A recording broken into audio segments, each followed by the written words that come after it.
right now. Who would you Next rather game. have? Next right game. now. Right now, for next game, I would drop Konate. Something happened where Gabriel, your most important player, Goal's a goal. hitting enough, which means you're not clinical enough. It means you're you're very much dependent on your set pieces to get you the win or to get you out of trouble. For me, these stats are very concerning. You're top of the league.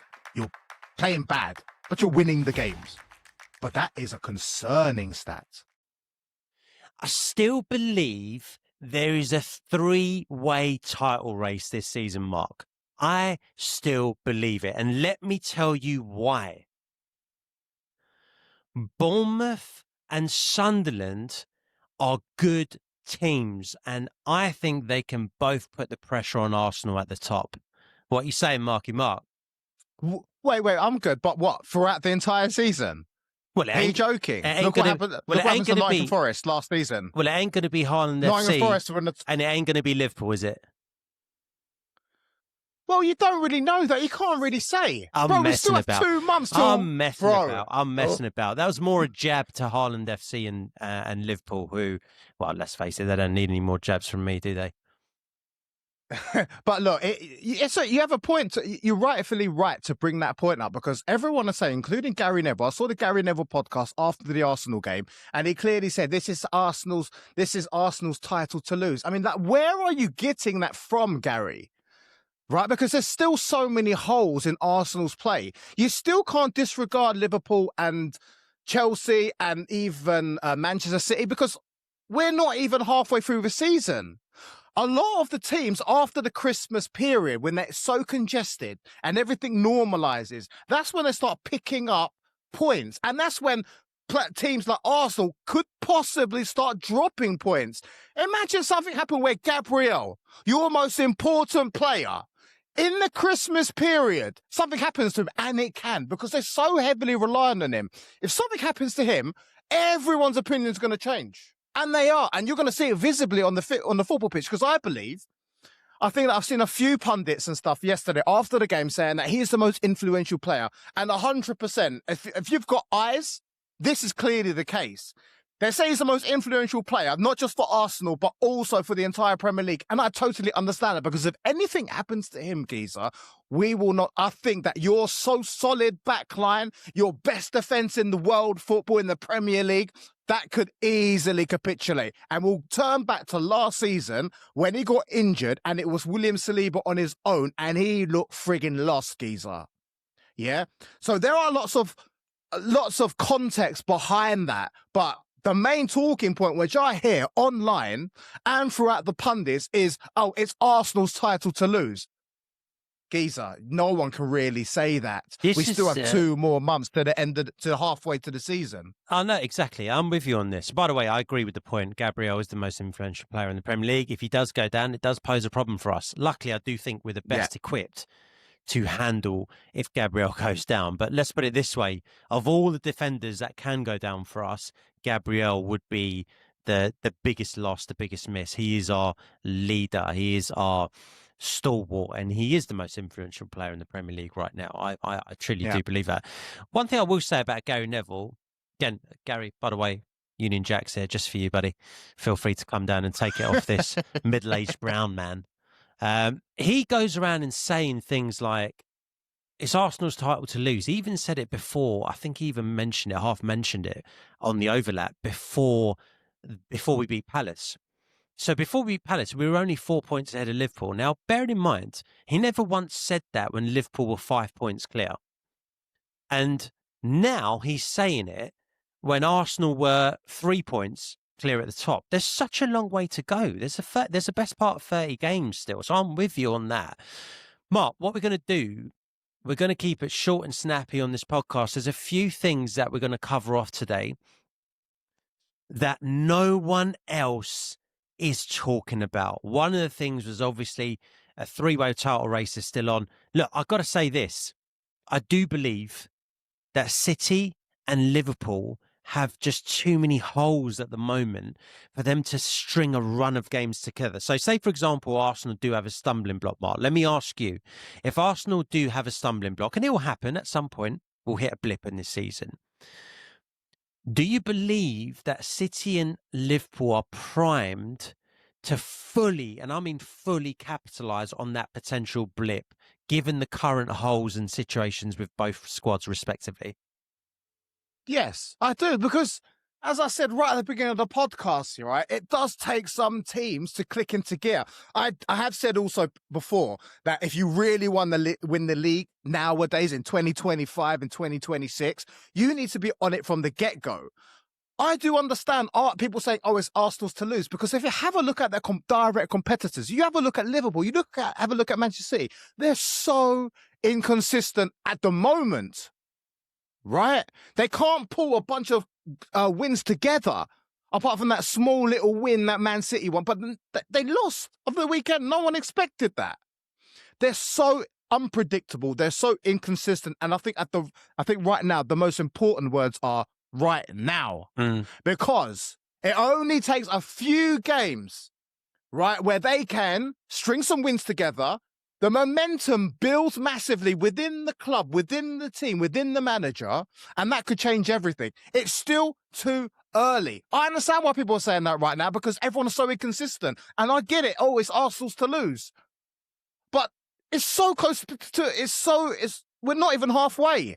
So, long story short, Geezer, I understand why people are saying it's Arsenal's to lose, but right now, we're still too early, and Liverpool, Manchester City, even Chelsea, who are so inconsistent, can conjure a couple of wins and everything could change.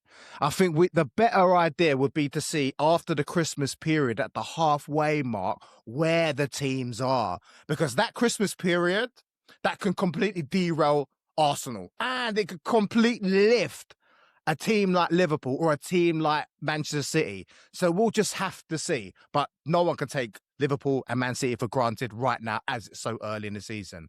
What's your thoughts? Yeah, I agree. I think that's all fair points. Guys, if you think Mark's making sense here, let us know. Equally, guys, if you think Arsenal are going to run away with the league, please do let us know in the comments. We will respond to all of them directly. You're fools if you think that. Hey, everyone's entitled to opinion, right? Right, Mark. Before we continue, exactly, guys, we have, and Mark, I have an insane statistic for you coming up later in this podcast. So, guys, if you want to hear that mad stat, make sure you stay tuned to the end. My mind was blown by it. And also, before we continue, guys, before we hit up the next topic, if you're enjoying the video, please don't forget to like and subscribe.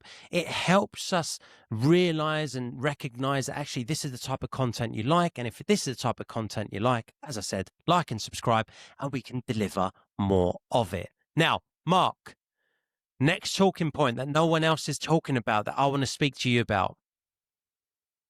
Zubimendi.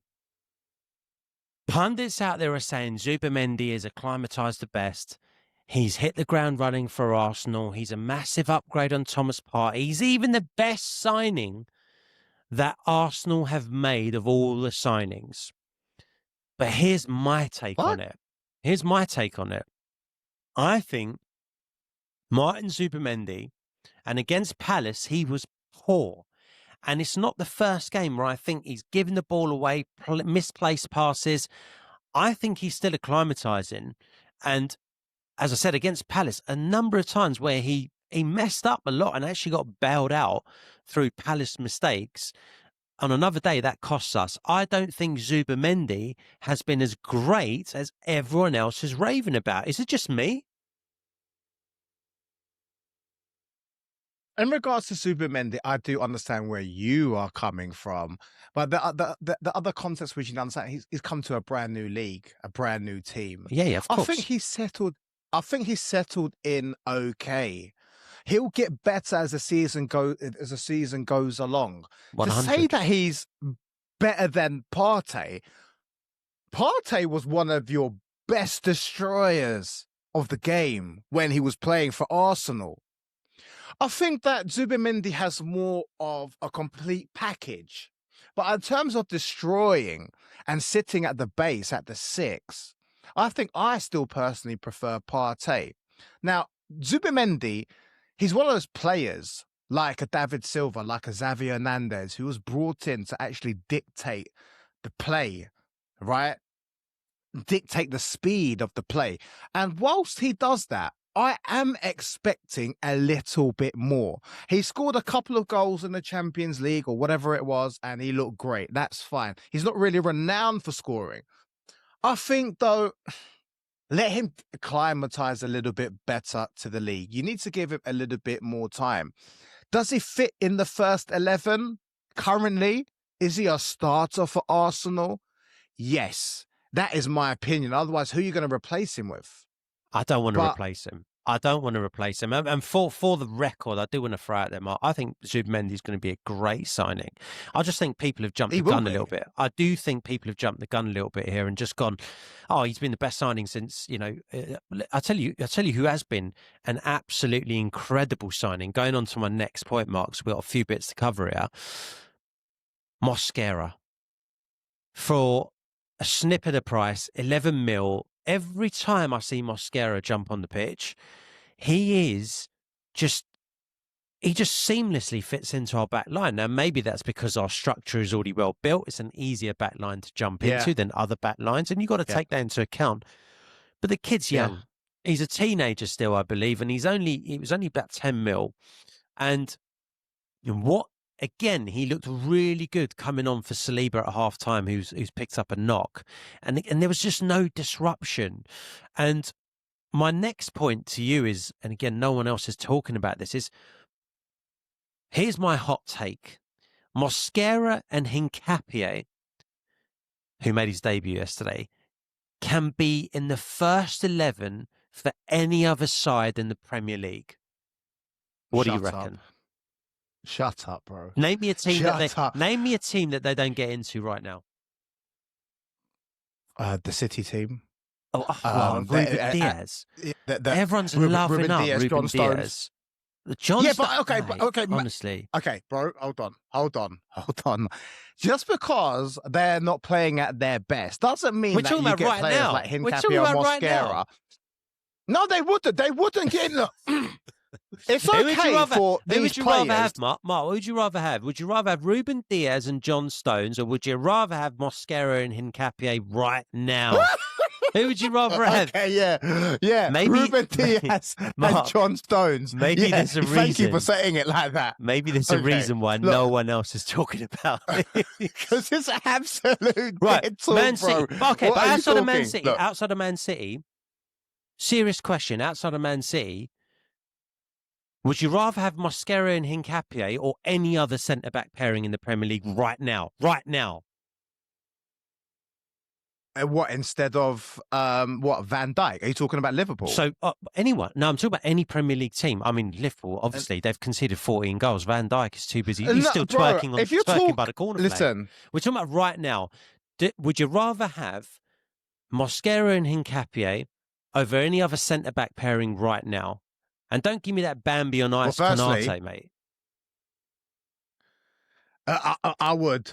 I still would. Right. Look, let me explain something. Yeah, Hincapié has just come on for one game. It's his first game because he was injured. You can't get any data from anything. He's playing in a settled back line, okay, at home against Crystal Palace, where you pretty much dominated most of the ball.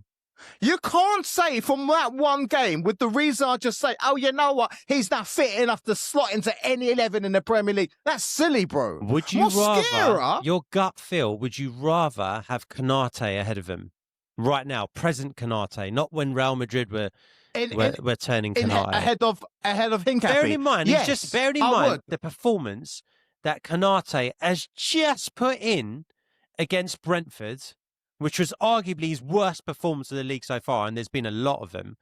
Would you rather take a risk and a punt? Because you're right, Mark, there's no data on Hincapié in the Premier League. Would you rather take a punt on Hincapié or take this version of Konate? Because I tell you what, this version of Konate is a liability. Are you talking about right now for the rest of the season? Just take a punt on him next game right now. Right now. Who would you Next rather? game. Next right game. now. Right now, for next game, I would drop Konate. But that's why I'm asking Kiza. Yeah? Is it for the next game or for the remainder of the season? Never would I put one player who's had one game and just come back from injury that played at home against Crystal Palace and say, you know what, you're fit enough to take over Konate for the rest of the season. That is an insane statement. No. Next game, okay, yeah, I'll give him a shot. Even players that don't play well, yeah? For example, Salah hasn't played well. You have to drop him. Konate, if he's not playing well, drop him. Give a chance to someone else.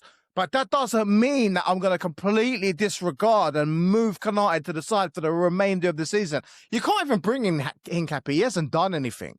You know what? Even Mosquera hasn't freaking done anything. And before I pass it on to you, Mosquera comes in, yeah, every now and then, and he looks amazing.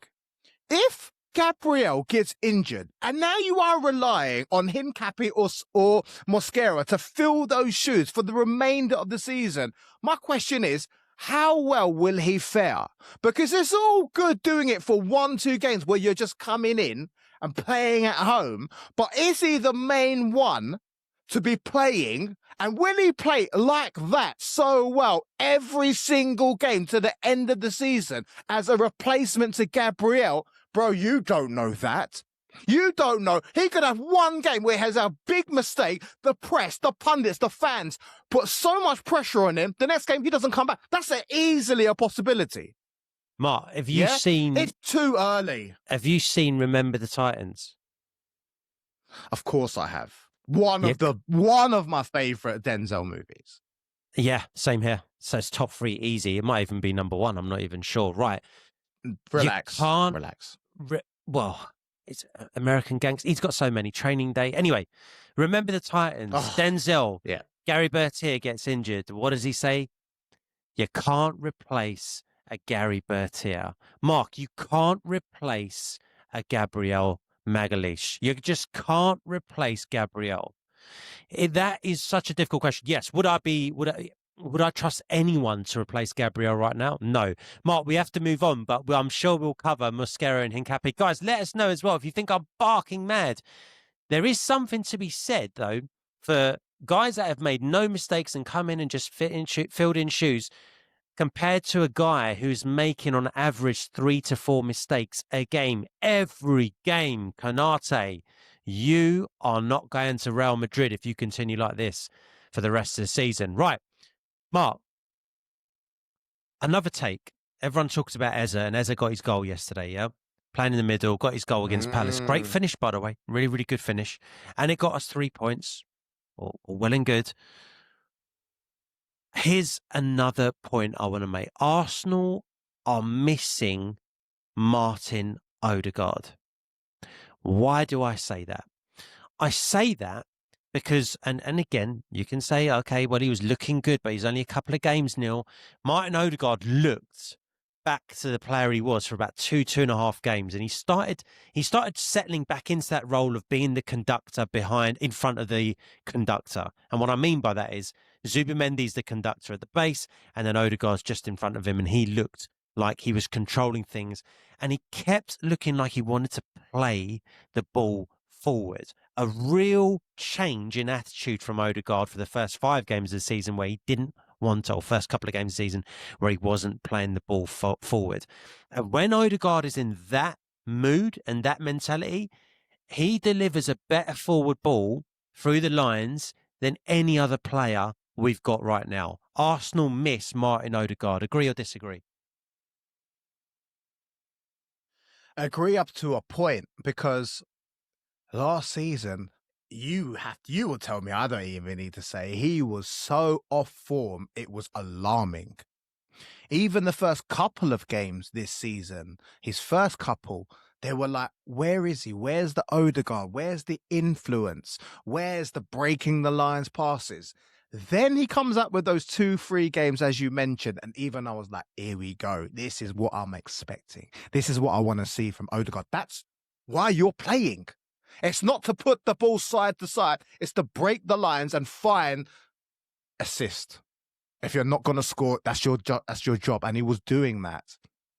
But who's to say, if he didn't get injured, that fourth game, fifth game, he would have gone back to his ways of just side to side. Is he your best? I think so at this moment in time, because Eze, for me, even though that spectacular Karate Kid sort of goal was magnificent to watch, I'll admit that. Have a look at the rest of his game, bro. He was pretty much non-existent. And he's been pretty much non-existent. Why do you think I'm saying it? Why do you think I'm saying it? No one else, Mark, no one else bar you and me are talking about this right now. There's no one else out there that's saying what we're saying right now. And guys, maybe you think there's a reason for that. Maybe you think that we're mental. Well, maybe you do think that. Well, tell us if you think we're mental. But I agree with you on that, Mark. He hasn't been... And look, I get it. He's, acclimatized into a new way of playing. Playing for Palace is different. He's now playing for Arteta, who he feels is expanding his mind. And Eze might become a better player for it. Great finish. But outside of that, you're right, Mark. What else did he do? What was he wasteful with the ball? Was he sometimes gone absent in the ball? That is not a position you can be absent or wasteful with the ball. And I think at our best, Ødegaard, at his best, does it best for us. Yeah, he does it, but as I did say, isn't it? I need to see, rather than doing it just for 2 games, he needs to be playing that well, that forward thinking, breaking the lines, providing assist on a longer period. It's a shame for Arsenal and for Arsenal fans that he got injured, because he was just about to get on form. He was doing what he's being paid to do. In regards to Eze, at this moment in time, you've just said it, right? He's coming into a brand new team. His preferred position is still the number 10. Give him a few more games, especially now that Ødegaard is out. Give him a few more games. Play him in his preferred position. And after 1-2 months, or maybe to the end of the year, then you can have a real good look and idea and really evaluate how Eze has performed in his preferred position. But I think, I don't want to say over the long term, I would have Eze. I want to see Ødegaard do it when he plays. I want to see him do it consistently. If he does it consistently, that number 10 slot is his. He has done it consistently, Mark. He's actually been doing it less consistently, if that makes sense. He was doing it for 2 and a bit seasons before last season. He got injured, come back. So I'm going to give him the benefit of the doubt for that, because we've seen the body of work from Ødegaard. It's not just 2 games. It's 2 seasons and 2 games. So, look, we got to move on. That was a couple of years ago, bro. It was the season before last, and then he's come back and he looks to play. I think he's back. I mean, guys, maybe you think I'm being rose-tinted glasses here. Right, last couple of points before we wrap this up, Mark. Gyökeres will become better watching Kai Havertz. Why? What you're trying to say that Kai Havertz is really clinical, or Kai Havertz's game of play is what Gyökeres needs to base his style of play on? They're so different, bro. They're so opposite, yeah? Kai Havertz is so laid back and Gyökeres is an absolute bulldozer. Exactly. Let me explain why. So, let me hear this. Gyökeres, I'm not saying he's a better Kai Havertz is a better finisher. Gyökeres is the better finisher. Kai Havertz has the better vision and better movement. Now, I'm not saying Kai Havertz is the greatest player at Arsenal, or one of the best players in the Premier League. What I am saying is, if Gyökeres is already a better finisher than Kai Havertz, and that's not where he needs to look at Kai Havertz for. Where he needs to look at Kai Havertz is that little bit of movement. Mark, when you watch Gyökeres every game, not just the Palace game, you see him is a little bit closer to defenders. But when he does create half a yard space for himself, or rather, Trossard, there was one incident where Trossard played the ball first time and it caught the centre-back off guard. That enabled Gyökeres to get a half a yard because the ball's played in quicker, not so much Gyökeres' movement. When he does have that space, watch him. He is very much head down. And where Kai, when he gets the ball, he's much more aware of the people around him. So he'll be looking to play in players and then make a run. He'll look to touch and go and make a run in behind. If Gyökeres can add that into his game, and by the way, Gyökeres can learn that off plenty of other players, doesn't have to be Kai Havertz. But if Gyökeres can add that to his game and just look up a little bit, or at least if he's not going to look up, just have a bit more awareness of what's around him, as opposed to balls at my feet, starting to look a little bit kind of panics almost, he looks, because of the way he is and the way his style is. I think he'll become a better player. By the way, Eze, I think he's going to be a great hit. Zubimendi, I think he's going to be a great hit for us. Gyökeres, I think he's also going to be a hit for us. But we're talking about right now. No one else is talking about it because Arsenal are winning. But if we stop winning, all eyes will be on Gyökeres, Mark. And this is where I think he can make those subtle changes to complement his finishing that he's already got pretty decent standard of. No, everything you said is correct, except the fact of basing it off Kai Havertz. Because look, there's many other players that he can learn from. I'm not a fan of Kai Havertz. I don't actually like anything about him. And I think I said this when he played for Chelsea. Well, that's my opinion. I think he's a different player. It's funny how I do think he's a different player. He is a different player. He is a different player, and Mikel positions him in his own little way. But I do not rate him, change player or not. I don't rate him. Right? If he was up front for Arsenal and played up front the entirety of the season, I think it's a waste of space. I think he suits certain games. He comes on if you want to add a different dynamic. Okay, that's fine. But I don't think Gyökeres should be taking any advice or any traits from Kai Havertz. That is just my opinion. Fair. Right? In regards to Gyökeres, look, he scored against Atletico Madrid. He scored a couple of goals when Atletico Madrid were already deflated. He's come in again a couple of days ago. And he started against Crystal Palace, and he pretty much has zero impact in the game. He's got another game without a goal in the Premier League. God knows how many hours that is now in the Premier League where he hasn't scored. I think that is a lot more alarming. And I know there's a lot of talk about, what's the problem with Gyökeres? Is it because he's not adapting to Arsenal's style of play? He's not adapting, he's not listening to Arteta? Or is Arteta and the team not playing to his strengths? And I still feel that those questions still revolve and still work around Gyökeres, because I'm not too sure, Giza. I was such a fan of him coming in. I was envious that you got him. I actually wanted him at Chelsea. It's well documented.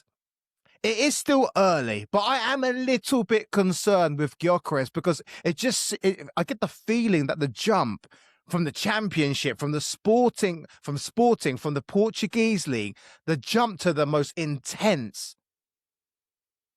powerful league like the Premier League, I think it is a possibility, bro. It could be too much for him. It is only 8-9 games in or whatever it is. He still could take a whole year before he starts kicking on and finding his grips with the Premier League.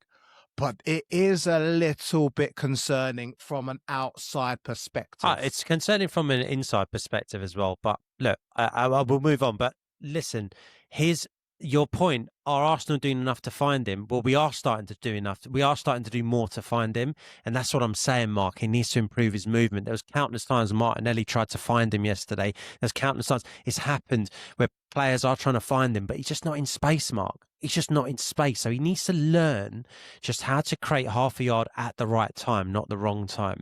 But yeah, it is a little bit concerning from an inside perspective as well. Yeah. Now, guys, I did say there's a crazy stat on the way. Here it is before we wrap up. Arsenal did not concede a single shot on target in the Premier League for the whole month of October.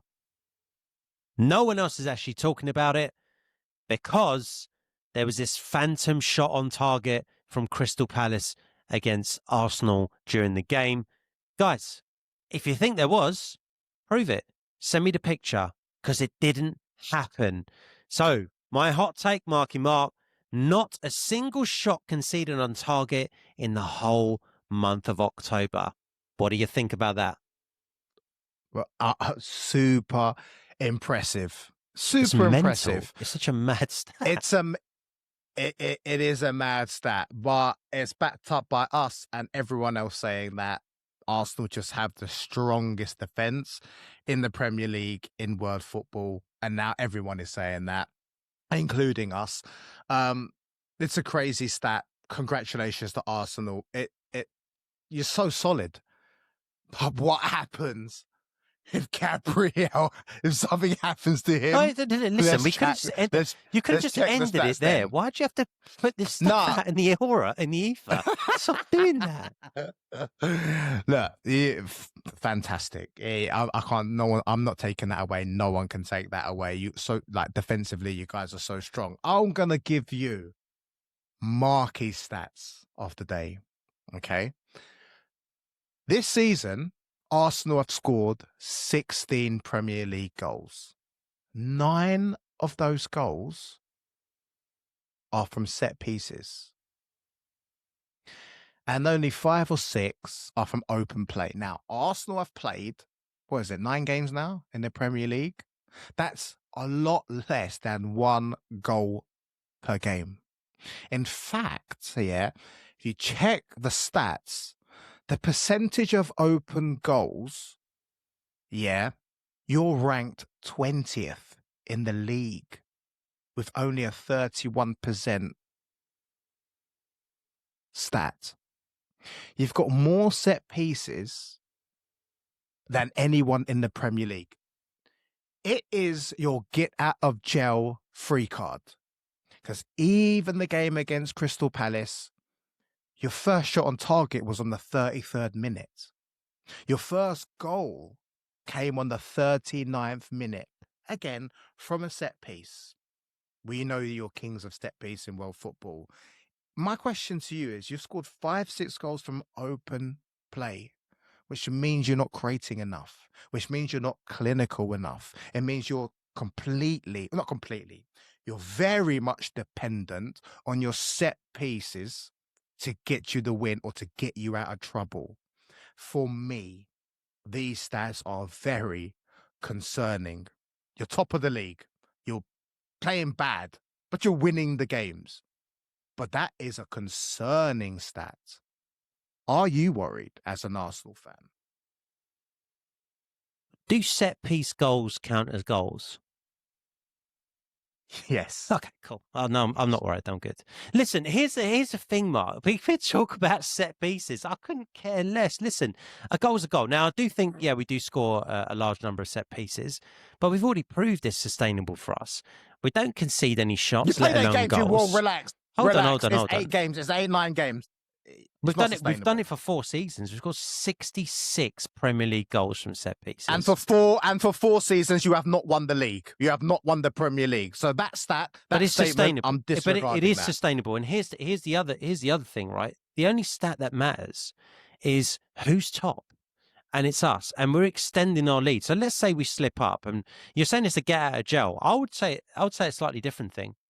When teams do play us, they do play a low block. Case in point, Atletico Madrid.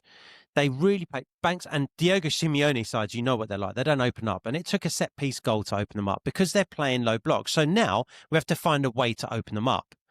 And we found a way for a set piece. What happened once they conceded the set piece?